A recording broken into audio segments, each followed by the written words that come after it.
और बाहर अब नए लोगों को ज्यादा चांस कहाँ से मिलेगा? जब पुराने नहीं हटेंगे तो नए लोगों को ज्यादा चांस मिलने की गुंजाइश नहीं है, ताकि सब कुछ ठीक ठाक चलता रहे एनडीए में। इसके लिए जरूरी है कि दोनों के बेटों को मंत्री बना दिया जाए।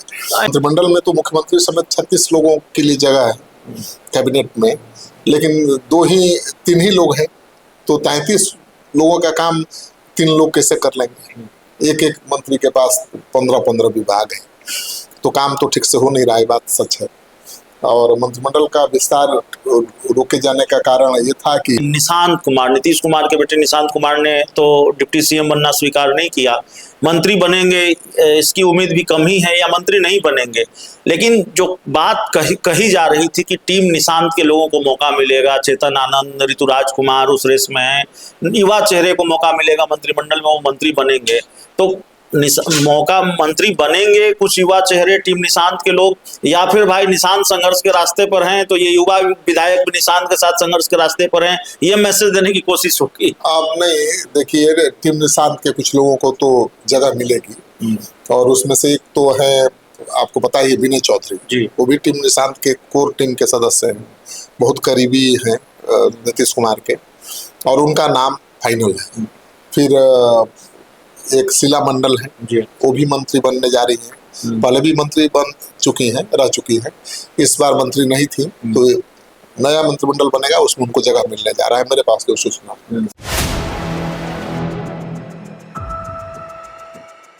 नमस्कार, आप देख रहे हैं 4 PM और मैं हूं अभिषेक मिश्रा।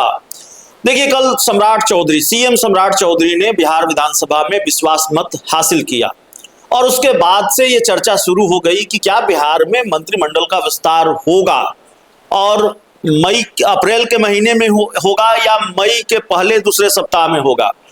आज जब सीएम सम्राट चौधरी ने एक बार फिर बिहार के पूर्व मुख्यमंत्री नीतीश कुमार से एक अन्य मार्ग में मुलाकात की है, ललन सिंह भी इस मुलाकात के दौरान मौजूद रहे हैं, तो ये चर्चा और तेज हो गई है कि क्या बिहार में मंत्रिमंडल का विस्तार होने जा रहा है। तो मंत्रिमंडल विस्तार को लेकर क्या रहस्य है, उसके रहस्य उद्घाटन के लिए, उसका रहस्य समझने के लिए, उसको खोलने के लिए हमारे साथ senior journalist Shrikant Pratyush sir हैं। सर, मंत्रिमंडल विस्तार का जो मुहूर्त है वो जल्दी है या मई के पहले दूसरे सप्ताह में, जैसा कि कहा जा रहा है बंगाल चुनाव के बाद होगा? तो वो 29 तारीख को बंगाल में आखिरी चुनाव है, और उसके बाद कभी भी मंत्रिमंडल का विस्तार हो सकता है। मुझे लगता है कि मई के पहले सप्ताह में ही हो जाएगा। अब रिजल्ट का इंतजार नहीं करेगी सरकार, क्योंकि देखिए 3 ही मंत्री हैं, मुख्यमंत्री के अलावा 2 ही मंत्री हैं, 2 डिप्टी सीएम हैं, और 3 लोगों के जिम्मे सारे मंत्रालय हैं।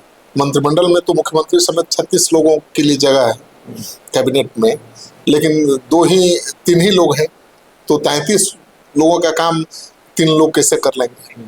एक एक मंत्री के पास 15-15 विभाग है, तो काम तो ठीक से हो नहीं रहा है, बात सच है। और मंत्रिमंडल का विस्तार रोके जाने का कारण ये था कि बीजेपी तय नहीं कर पाई थी कि क्या करना है, किसको मंत्री बनाना है, किसको नहीं बनाना है, क्योंकि बीजेपी में सम्राट चौधरी को लेकर तो उठापटक चल ही रहा था। सम्राट चौधरी सीएम बन गए हैं, डिप्टी सीएम थे, प्रमोशन हो गया, तो विजय सिन्हा नाराज चल रहे हैं, क्योंकि वो डिप्टी सीएम थे, अब कुछ नहीं है, और डिप्टी सीएम बन भी नहीं सकते। तो ऐसे में मंत्री बनना स्वीकार करेंगे कि नहीं सम्राट कैबिनेट में, ये देखना दिलचस्प होगा। तो सूत्र तो बता रहे हैं कि मंत्री बनेंगे, क्योंकि अब मंत्री नहीं बनेंगे तो क्या बनेंगे? पार्टी के संगठन में कोई बड़ा पद मिल सकता है। मंत्रिमंडल विस्तार को लेकर एक सवाल यह भी है कि निशांत कुमार, नीतीश कुमार के बेटे निशांत कुमार ने तो डिप्टी सीएम बनना स्वीकार नहीं किया।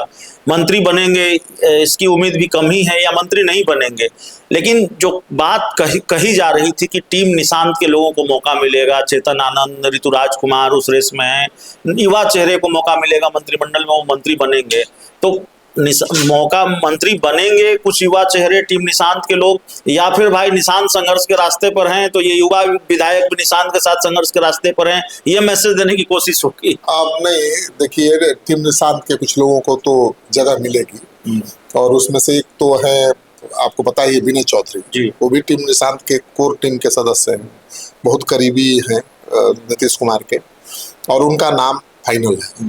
फिर एक शीला मंडल है, जी। वो भी मंत्री बनने जा रही है। पहले भी मंत्री बन चुकी हैं, रह चुकी हैं, इस बार मंत्री नहीं थी, तो नया मंत्रिमंडल बनेगा, उसमें उनको जगह मिलने जा रहा है, मेरे पास जो सूचना। बाकी जो पुराने मंत्री हैं वो तो रहेंगे ही, क्योंकि जेडीयू ने पूरा कोटा अपना फुल नहीं रखा कभी, तो इस बार कोटा फुल रहेगा मुझे लग रहा है, क्योंकि अब जेडीयू के पास तो सरकार है नहीं, माने मुख्यमंत्री नहीं है ना भाई, मुख्यमंत्री तो बीजेपी का है। तो ऐसे में जेडीयू अपने कोटे के सभी मंत्री बनाएगी, और ऐसे में 2-3 लोगों को तो मौका मिलेगा ही मिलेगा। 2 लोगों का हम जिक्र करना चाहेंगे। जनता दल यूनाइटेड के वरिष्ठ नेता हैं पूर्व सांसद डॉक्टर अरुण कुमार, जिन्होंने हमारे साथ भी, आपके साथ भी इंटरव्यू में बिल्कुल एक तरह से मुखालफत की इस फैसले की कि नीतीश कुमार राज्यसभा जाएं या सीएम की कुर्सी बीजेपी के पास जाए, और उन्होंने कहा कि गला फाड़ फाड़ कर कहा जा रहा था कि 25 से 30 फिर से नीतीश। और दूसरी तरफ आनंद मोहन, वो सीधे तौर पर जेडीयू में नहीं है, लेकिन उनके परिवार के 2 सदस्य जेडीयू के सांसद और विधायक हैं, बेटे विधायक हैं चेतन आनंद। तो जिस तरह की मुखालफत आनंद मोहन ने की, जिस तरह से बड़ा बयान और कड़ा बयान आनंद मोहन और डॉक्टर अरुण कुमार ने दिया, क्या इसकी कीमत उनको चुकानी पड़ेगी या फिर आसानी से मामला निपट जाएगा? चेतन आनंद और ऋतुराज कुमार, जो अरुण कुमार के बेटे हैं ऋतुराज कुमार, और चेतन आनंद जो आनंद मोहन के बेटे हैं, उनको मंत्रिमंडल में जगह मिलेगी? देखिए, दोनों बड़े नेता हैं। आनंद मोहन जी तो नागपुर भी गए थे, संघ में भी वो जाकर मिले हैं। मतलब एक लाइन में अगर ये सवाल पूछे कि ललन सिंह और संजय झा को नाराज तो नहीं कर दिया आनंद मोहन और अरुण कुमार ने? देखिए, अब दोनों बड़े नेता हैं, आनंद मोहन भी राजपूतों के बड़े नेता हैं, ठाकुरों के, तो उनको नजरअंदाज करना थोड़ा आसान नहीं होगा, क्योंकि वो तुरंत मोर्चा खोल देंगे, वो चुपचाप नहीं बैठेंगे। अरुण कुमार भी उसी मन मिजाज के हैं। हालांकि दोनों ने बाद में सम्राट चौधरी का समर्थन किया, ठीक है, पहले विरोध किया तो लॉयल्टी दिखाई, जेडीयू के हैं और कह रहे हैं नहीं जेडीयू का सीएम होना चाहिए, तो उसमें कोई बुराई तो है नहीं। इसको अदरवाइज क्यों बीजेपी लेगी, क्यों अदरवाइज जेडीयू के नेता लेंगे? भाई वो तो नीतीश कुमार और निशांत के प्रति वफादारी दिखा रहे थे, लॉयल्टी दिखा रहे थे, तो उनको तो इनाम ही मिलना चाहिए कायदे से। चेतन आनंद को भी बनना चाहिए मंत्री का बंगला तो पहले ही मिल चुका है, मंत्री बनना बाकी है, तो एड़ी चोटी का जोर लगाया। बंगले की बात आपने कह दी, इसलिए आपसे ये सवाल है। कई लोग हैं मंत्रियों के बंगले में रह रहे हैं, चेतन आनंद मंत्रियों के बंगले में रह रहे हैं, रत्नेश सदा मंत्रियों के बंगले में रह रहे हैं, मेरा ख्याल है श्याम रजक भी मंत्री वाले बंगले में ही रह रहे हैं, और कई लोग हैं जो मंत्रियों के बंगले में रह रहे हैं। तो जो लोग मंत्रियों के बंगले में रह रहे हैं वो मंत्री बनेंगे, इसकी गारंटी है या फिर कईयों का पत्ता साफ भी होगा? इस बात की कोई गारंटी नहीं है कि मंत्री का बंगला जिसको मिला है वो मंत्री बन जाएगा। चेतन आनंद को भी मंत्री का बंगला तो बहुत मिला ही था, लेकिन मंत्रिमंडल में जगह नहीं मिली। लेकिन इस बार आनंद मोहन को विश्वास है, लेकिन मुझे लगता है कि मंत्रिमंडल में ज्यादा लोगों को जगह नहीं मिलने वाली है, क्योंकि 2 नाम तो पहले से जेडीयू से फाइनल हो चुका है, विनय चौधरी का और शीला मंडल का, और विजेंद्र यादव डिप्टी सीएम है ही,